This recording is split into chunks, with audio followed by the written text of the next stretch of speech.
ঠিক আছে। তো আমরা আমরা এখানে আজকে জাস্ট আমি অল্প একটু সময় বলবো, আমার যেটা ক্লাস আছে। হ্যাঁ। তো আর 3 নম্বর শ্লোক হচ্ছে, ইতিদৃক সলীলাভিরানন্দ কুণ্ডে সঘসম নিমজ্জন্তম অক্ষপয়ন্তম তদীয়েষু তজ্ঞেষু ভক্তর্জিতস্তম পুনঃ প্রেম তস্যাম শতাবৃত্তি বন্দে। তো এখানে আজকে যে 3 নম্বর শ্লোকটিতে বর্ণনা করা হয়েছে যে যে ভক্তি, ভক্তির ফল। তো ভক্তির ফল কি? ভক্তির ফল ভগবানকে পর্যন্ত ভয় দিচ্ছে, ভগবান পর্যন্ত ভয় পাচ্ছে, ভগবান বন্ধন যুক্ত হয়েছে। এখন এই ভক্তির দ্বারা ভগবানকে জয় করা যায়। এই ভক্তির আলটিমেট লক্ষ্য হচ্ছে ভগবানকে জয়। 3 নম্বর শ্লোকে ভক্তি, ভক্তির ফল, ভক্তির দ্বারা ভগবানকে জয় 3 নম্বর শ্লোকে বর্ণনা করা হয়েছে। তো এই এখানে বর্ণনা করা হয়েছে যে ইতিদৃক মানে এই রকম। এরকম মানে কোন রকম? 2 নম্বর শ্লোকে যে যেভাবে ভগবান ভয় পাচ্ছিলেন। ঠিক আছে। হাতে লাঠি দেখে ভয় পাচ্ছেন, যশোদা পিছনে পিছনে দৌড়াচ্ছেন এ জগতে প্রমাণ করার জন্য যে দেখো, সমস্ত ঋষি মুনি ধ্যানী জ্ঞানী দেখছেন যে মা যশোদা কৃষ্ণকে পিছনে পিছনে ছুটে তাকে ধরছেন। আর তিনি মায়ের লাঠি দেখে কান্না করছেন। কান্না করতে করতে, শুধু কান্না না, মুহুর্মুহু কান্না করছেন, গলায় দাগ পড়ে গেছে। এইরকম যেভাবে তিনি লীলা প্রদর্শন করছেন, মানে নরলীলা।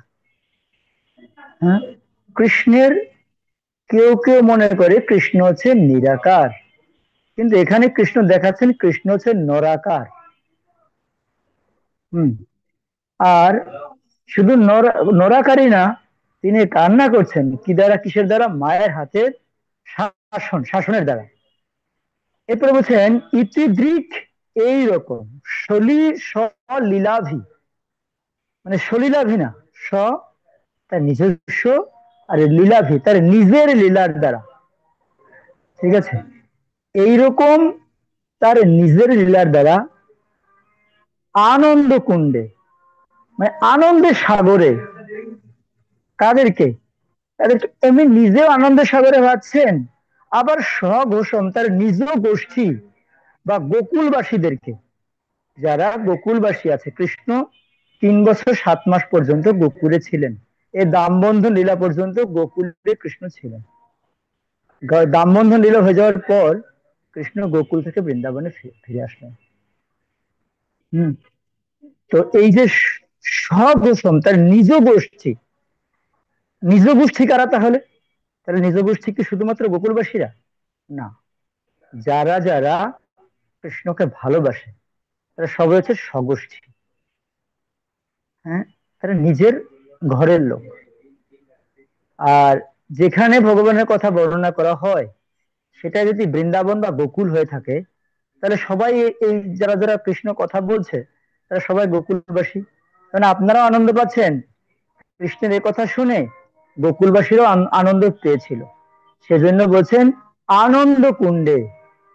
একটা কুণ্ডের মতো, কুণ্ড বলতে এখানে বোঝানো হয়েছে, কুণ্ড বলতে কতগুলো জলকে একসাথে থাকলে একটা কুণ্ড হয়। আনন্দের ভাবে বিভোর হয়ে যাচ্ছিলেন, যেখানে জল ঢেউ খেললেও একই জায়গায় থাকে। তো তাই এখানে বলছেন তার নিজ গোষ্ঠী বা গোকুলবাসীদেরকে নিয়ে তারা আনন্দ পাচ্ছিলেন। আর নিমজ্জন্তম, নিমজ্জিত হয়েছিলেন বা ডুবিয়ে দিচ্ছিলেন সব ভক্তদেরকে। তিনি একদম ডুবিয়ে দিচ্ছিলেন কিভাবে? না, এই আনন্দ কুণ্ডে ভগবান নিজেও আনন্দ পাচ্ছিলেন, তার নিজজনদেরকে আনন্দে ডুবিয়ে দিচ্ছিলেন। কেন আনন্দ ডুবিয়ে দিচ্ছিলেন? কখনো কখনো কেউ কৃষ্ণের এরকম অদ্ভুত কর্ম লীলা দেখে, রবকাকিত লীলা দেখে কেউ দুঃখ পাচ্ছে, আবার কেউ আনন্দ পাচ্ছে। আবার ব্রজবাসীরা বলছে, না না, কৃষ্ণকে তো এরকম বেঁধো না, ও কি লজ্জা পাচ্ছে না? হ্যাঁ না? কিন্তু লজ্জা পেলেও তারা আনন্দে ভাসছিলেন, আর কৃষ্ণ এটাকে লজ্জা বলে মনে করছিলেন। এবারে বলছেন, আর আকশা অপয়ন্তম, মানে ঘোষণা করছিলেন, প্রকাশ করছিলেন যে দেখো কি, যে তদীয় ঈশিত জ্ঞানেশু, যারা ভগবানের ভগবত্তা সম্পর্কে জানেন, তাদেরকে ঘোষণা করছিলেন ভগবান যেরকম অপ্রাকৃত লীলা করতে পারেন, তদীয়, তার নিজেদের ঈশিত, যারা ভগবানকে মানেন, জ্ঞানেশু, তারা জ্ঞানবান, তাদেরকে তিনি জানাতে চাচ্ছিলেন কি, ভক্তই, তার ভক্তের দ্বারা, মানে তার ভক্তির দ্বারা, ভক্তের দ্বারা ভগবান আবদ্ধ হন, ভক্তের কিসের দ্বারা? ভক্তির দ্বারা। আর জিত তথ্যম, ভক্ত এই ভক্তির দ্বারা তাকে জয় লাভ করতে পারে। আর কি, পুনঃ, পুনরায় আবার, প্রেম তথ্য, মানে প্রেমের কারণে, তম, তাকে, কাকে? ভগবান দামোদরকে। আর শতাবৃত্তি, শুধু একবার না, শতবার কি করি আমরা? বন্দনা করি, বারবার বন্দনা করি। তো এখানে কথা বলতে গিয়ে আমাদের ছিল জীব গোস্বামী তার, উনি এই এই পুরো শ্লোকটাকে উনি বলছেন যে উম, উনি কতগুলো শাস্ত্রের উদাহরণ দিচ্ছেন। উনি এখানে বলতে চাইছেন যে উম, এই যে ভগবানের যে এই যে অপ্রাকৃত লীলা, এটি হচ্ছে যে আহ, ভগবান তার অতুলনীয় লীলার মাধ্যমে গোকুলবাসীদের যে আনন্দ সমুদ্রে নিমজ্জিত করেন, এবং সেই লীলার যে প্রকাশ তিনি করেন, তাতে জ্ঞানীরা তাকে অপ্রাপ্য মনে করেন। সেই ঈশ্বর ভগবানের ভক্তিকে, ভক্তের দ্বারা তিনি, ভক্তির দ্বারা ভগবানকে জয় করতে পারেন। যে ভগবানকে কেউ জয় করতে পারে না, অজিত ভগবান। তো এখানে বলছেন যে তাহলে কি, ভক্ত জিত সত্যম, ভগবান ভক্তদের দ্বারা জয়ী হন। এটা হচ্ছে ভক্তির পরম রহস্য। এই জন্য আমরা বললাম যে ভক্তের যে ভক্তি, এটা ভগবানকে জয় করে দিতে পারে। তো এখানে উদাহরণ দিচ্ছেন যে সলিলাভি, মানে প্রেম রূপ লীলার মাধ্যমে প্রকাশিত। আপনাদের শব্দ হচ্ছে না, আপনি শুনতে পাচ্ছেন? বাইরে সাউন্ড হচ্ছে না? না, অল্প sound। আচ্ছা। তো এখানে বলতে চাইছেন যে ভগবান হচ্ছেন স্বলীলাভি, ভগবান তার নিজ লীলা দ্বারা ভক্ত ভগবানকে আকৃষ্ট করে, ভক্তির দ্বারা ভক্ত তার ভক্তির দ্বারা ভগবানকে আকৃষ্ট করে। আর ভগবান তার স্বলীলাভি, তার ভগবানের লীলা দ্বারা ভক্তকে আকৃষ্ট করে। বুঝতে পারছি? এখন এই জন্য এখানে বলছেন, যেমন উদাহরণ দেওয়া হচ্ছে, মাখন চুরি লীলা, যশোদা ভগবানের, যশোদা মা ভগবানের দুষ্টমি দেখে রাগ করছেন, কিন্তু কৃষ্ণ হাসছেন, যেন বলছেন এই খেলাই আমার আসল আনন্দ। আর এই লীলা ভগবানকেই নয়, তার প্রেম ও ভক্তির বন্ধনকে প্রকাশ করছে। কেন?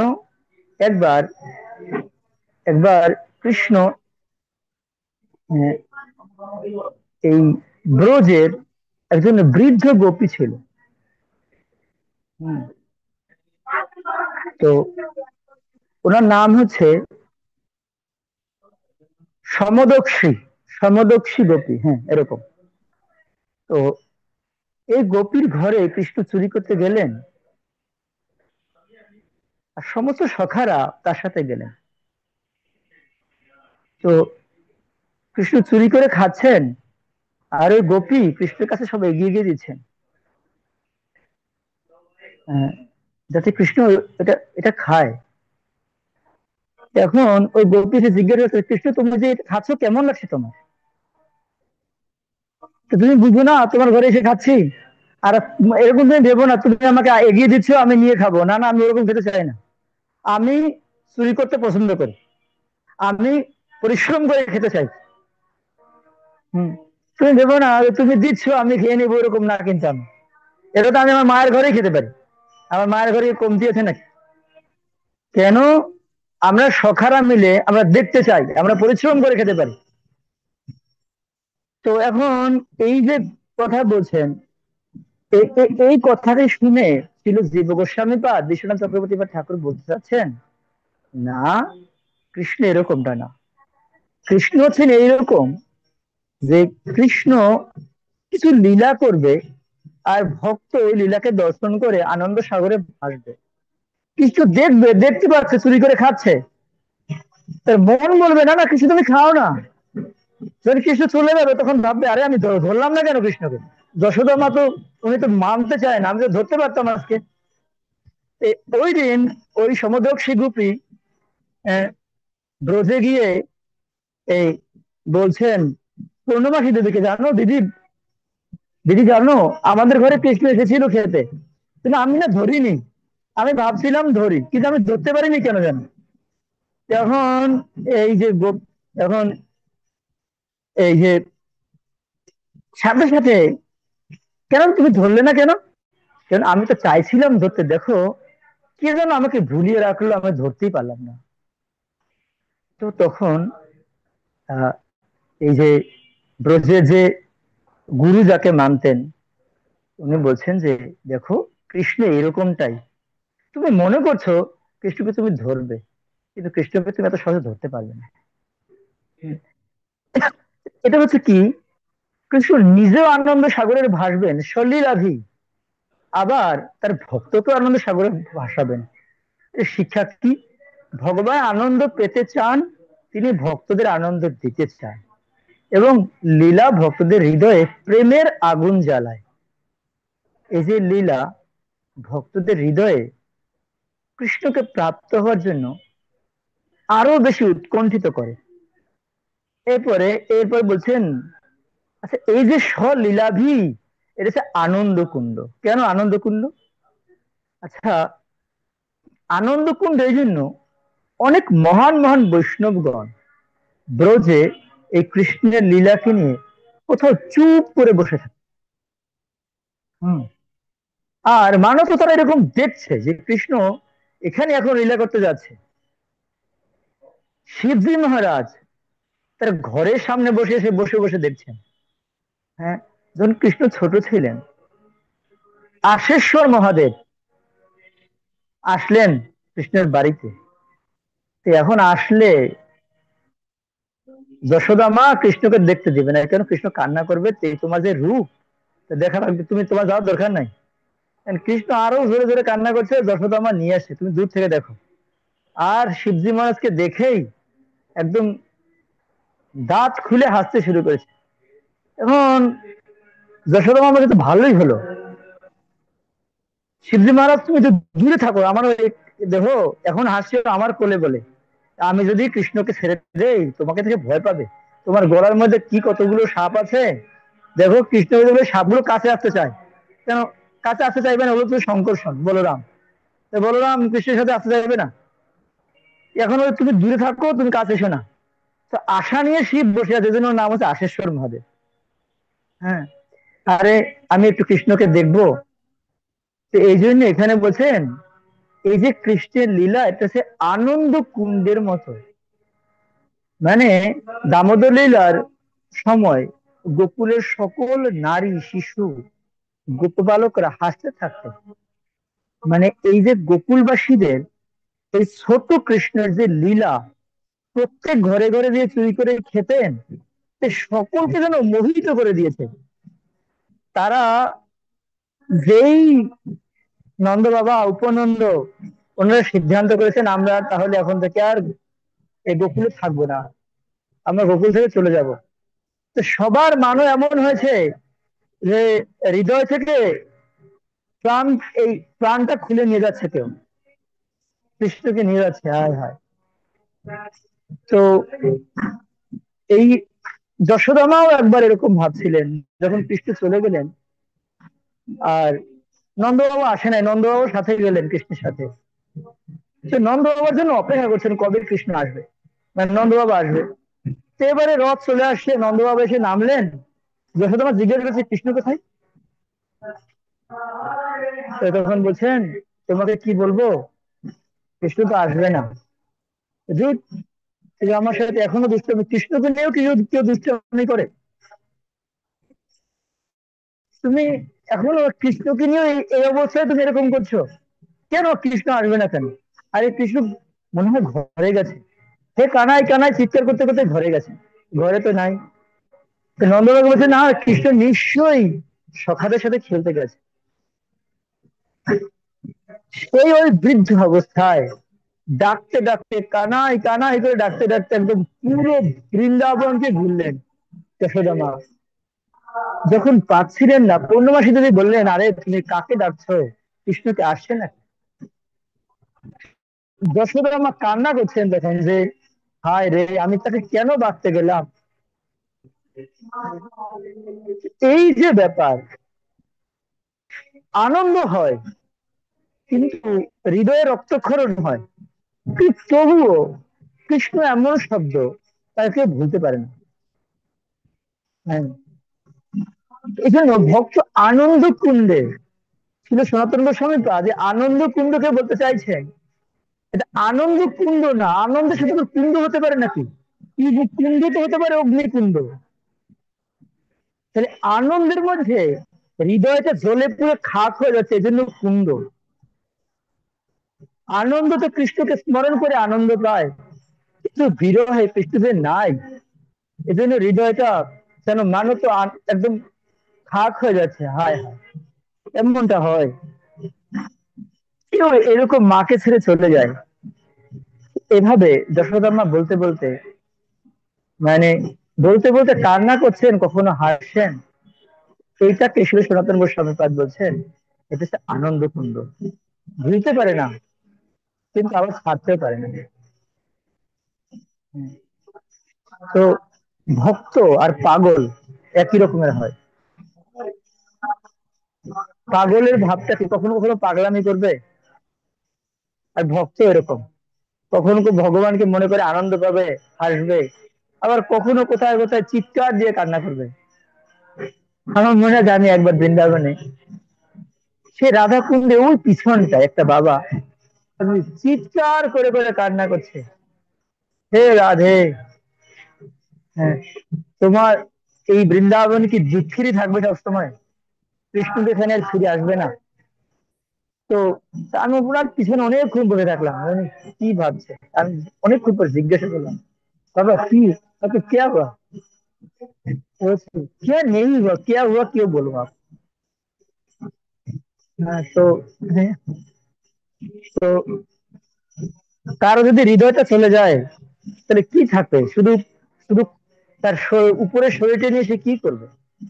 এই বলতে বলতে সেই কি কান্না, মানে তো ওখানে ঘোরাঘুরি করছে। ঠিক এখানে বোঝাতে চাচ্ছে, এখানে ভক্তির যে প্রেম আছে ভক্তের, সেখানে ভগবান কখনো কখনো ওই ভক্তি দ্বারা উপস্থিত হয়ে যান। আবার কখনো কখনো যখন ভগবান উপস্থিত থাকে না, তখন তিনি মানে তো আনন্দের পরিবর্তে কুণ্ড হয়ে যায়, দুঃখের কুণ্ড। হ্যাঁ, তো আমাদের জীব গোস্বামী বলছেন যে, ভক্ত যখন নাম করে, তখন উনি কখনো কখনো আনন্দে ভাসতে থাকে, কখনো কখনো তার মধ্যে এমন উদয় হয় ভাব, শরীরটা ঘেমে যায়, কি কি কণ্ঠে মোর ভঙ্গেশ্বর, উম, কি শরীর কাঁপে থর থর। তো আর আর কি এমন একটা পরিবেশ তৈরি, যেন প্রলয়ের অনুক্ষণ, প্রলয় হতে যাচ্ছে আর শরীর ঘর্মাক্ত হয়ে যাচ্ছে। ঠিক এই জন্য এখানে বলছেন, কখনো কখনো নাম করে করে সে আনন্দ সাগরে ভাসে, আবার কখনো কখনো দুঃখের সাগরে নিমজ্জিত হয়ে যায়। এ হয়ে হ্যাঁ এরকম কৃষ্ণ লীলা, কখনো কখনো আনন্দ, কখনো কখনো দুঃখের সাগরে ভুল। ছিল প্রভুপাদ একবার বলছেন, এই জন্য আমাদের এই সোসাইটির নাম রেখেছি আন্তর্জাতিক কৃষ্ণ ভাবনামৃত সমিতি। কৃষ্ণ ভাবনা অমৃত। কখনো কখনো ভাবনা অমৃত, আর কখনো কখনো ভাবনা মৃত হয়ে যাবে। ভাবনা মৃত মানে সে আর মনে হবে না আমি বেঁচে আছি, আমি বেঁচে থাকবো কি জন্য। এক ভক্ত এরকম রাধা কুণ্ডের পাড়ে এরকম বসে বসে বলছে, হে রাধে, তুমি এখন এরকম কান্না করছো, দাঁড়াও না, আমি এখনই দ্বারকা যাচ্ছি, কৃষ্ণকে নিয়ে এখনই আমি আসবো। এসে দৌড় দিল, দৌড় দিয়ে ওয়ালের সাথে ধাক্কা খেয়ে মরে গেল। তো ব্যাপারটা হচ্ছে এরকম, আসলে ভক্ত তার ভক্তির ভাবটা এমন পাগলের মতো। তো প্রভুপাদ উনি চাইতেন না যে আমাদের এই সংস্থায় কেউ এটাকে প্রকাশ করে। ঠিক আছে। হ্যাঁ, আমরা দেখতে পাই যে উম, গুরুবাষ্টকমে শিল বিশ্বনাথ চক্রবর্তী ঠাকুর উনি বলছেন যে রোমাংস কম্পস্য তরঙ্গ ভাজ, গুরুদেব এরকম হন কিন্তু বাইরে প্রকাশ করেন। রোমাঞ্চ, কম্প, পুলকস্যু হয়, কিন্তু তবুও এটা বাইরে তিনি প্রকাশ করতে চান। কেন? এবার হচ্ছে সঘোষম নিমজ্জিয়ন্ত, উনি নিজের এই যে ভক্তদের এইটার দ্বারাই ভক্তদের সুখের সাগরে নিমগ্ন করেন।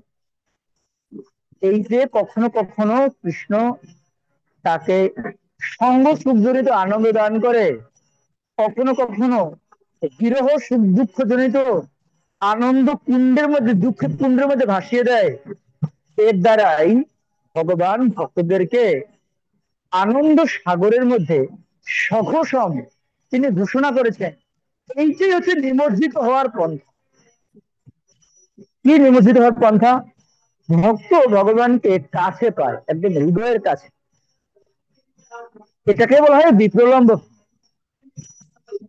তীব্র অলম্ব ভাব। মানে ভগবানকে সে একদম দূরে না, ভগবান যদি তার কাছে থাকতো তাহলে পাশে বসাতো, কিন্তু এখন তার হৃদয়ের মধ্যে বসাচ্ছে। এই জন্য এটাকে বলা হয়েছে সঘসম নিমজ্জন্ত। মানে এটাই হচ্ছে তিনি ঘোষণা দিচ্ছেন ভক্ত এই ভাব দ্বারাই নিমজ্জিত থাকবে। কি ভাব? যশোদা মা কখনো কখনো কৃষ্ণ লীলা দর্শন করে হাসতেন, কখনো কখনো একদম চিৎকার করে করে কান্না করতেন, হায় হায়, তুমি আমাকে ছেড়ে এরকম চলে গেলে, যেতে পারলে। তো গোপাল যখন কৃষ্ণ, এই যে গোপ বালকরা যখন কৃষ্ণের সঙ্গে খেলা করতেন, তখন তারা জানে না তিনি হচ্ছেন ভগবান। আবার তাদের যখন কাছে কৃষ্ণ, তখন তাদের বন্ধু। আবার কৃষ্ণ সেইভাবে তাদের সঙ্গে খেলেন। কখনো কখনো কি হয়, কৃষ্ণ বলতে চায়, আরে আমাকে কি তোমাদেরকে কাজ চলাতে হবে? সখারা বলতেন, চলাবে না কেন, তুমি কাঁধে উঠেছো না, তাহলে তুমি আবার আমাকে কাঁধে নিবে না কেন? তো আবার সেই সখারাই যখন কৃষ্ণ চলে গেছে, তারা বলে কি, তুমি হচ্ছো প্রত্যেক ভক্তের অন্তরাত্মা, অন্তরাত্মদ্রিক, তুমি তো স্বয়ং ভগবান, তো তুমি কি আমাদের কাছে থাকবে নাকি? তুমি তো বিভিন্ন জনের কাছে থাকবে, এটাই তো স্বাভাবিক। তো শিক্ষাটা কি? ভগবান চায় আমাদেরকে সঙ্গে সম্পর্ক স্থাপন করতে, যাতে আমরা ভগবানকে কাছে রাখি, হৃদয়ের মধ্যে রাখি। কিসের দ্বারা? ভক্তির দ্বারা বা মমতার দ্বারা। এরপরে বলছেন তদ্বিয়েষু তজ্ঞেষু, যারা জ্ঞানে, যারা জানে ঈশ্বরকে, যারা জানেন তাদের জ্ঞান এখানে, জ্ঞানীরা যে ভগবানকে জানতে চায় তাদের ভাবনা এখানে ব্যর্থ হয়েছে। কি? নারদ মুনি যখন দামোদর লীলা দেখলেন, তিনি অবাক হয়ে বললেন, অদ্ভুত, যে পরমেশ্বরকে যোগীরাও ধ্যানে পায় না, আজ যশোদাম্মা তাকে বেঁধেছে, অহভাগ্যম। হ্যাঁ, গোকুল যশোদা নন্দন, মানে গোকুলের যশোদা নন্দন বা যশোদা মায়ের কি ভাগ্য দেখো, যেখানে মুনি ঋষিরা কৃষ্ণকে ডাকতে পারে না, আর সেখানে যেতেই পারে না, সেখানে কৃষ্ণকে আজকে বেঁধেছেন। তো এখানে বলতে চাইছেন যে জ্ঞানের দ্বারা ভগবানকে জানা যায় না, কেবলমাত্র প্রেম বা ভক্তির দ্বারা ভগবানকে জানা যায়। আর সেই জন্য লাস্টের শব্দটি বলছেন ভক্ত জি তত্ত্বম। এই ভগবানকে অর্জন করা যায় কেবলমাত্র ভক্তির দ্বারা। তাহলে ভক্তিটা কিরকম? ভক্তিটা হৃদয় দিয়ে ভগবানকে ভালোবাসা। আমি হৃদয় দিয়ে কাউকে ভালোবাসি, ঠিক একই ভাবে আমার মনে আছে কালকে আমি একটা বাসায় প্রোগ্রামে গেছিলাম। তো বারবার মা ওই বাচ্চাটাকে ডাকে, বাবা এদিকে আসো, আমার কোলে বসো, ও দূরে যাচ্ছ কেন। মানে তার ভাবটা এরকম, সে যাই শুনুক তার সন্তানটাই তো তার কাছে সব থেকে পরম আদরের। তো ওই আদরের স্থানটা আমরা ভগবানকে কেন দিতে পারছি না? যদি দেই তাহলে কি ভক্ত তত্ত্ব হবে না? তো ভগবান ওটা চাচ্ছে, তুমি ওই জায়গাটা আমাকে দাও না। তো এখানে ভগবানকে প্রকৃত বিজয় তখনই করা যায় ভক্তির দ্বারা। এই জন্য বলছেন পুনঃ প্রেম সত্যম শতাবৃত্তি বন্দে। তাই আমরা বারবার এই কৃষ্ণকে বন্দনা করি, যাকে ভক্তির দ্বারা বন্ধন করা যায়। ঠিক আছে, আমরা মনে হয় এখানে রাখি, আমার একটু ওখানে ক্লাস আছে। আপনারা ক্ষমা করবেন আমাকে, আসলে আমি আমি ভালোভাবে সময় দিতে পারিনি আপনাদের। হ্যাঁ, ঠিক আছে, যদি আপনাদের কিছু প্রশ্ন থাকে আপনারা গ্রুপে করবেন দয়া করে। হুম। হরে কৃষ্ণ। শিল প্রভুপাদ কি জয়। বাঞ্ছা কল্পতরুভ্যশ্চ কৃপা সিন্ধুভ্যেব চ পতিতানাং পাবনেভ্যো বৈষ্ণবেভ্যো।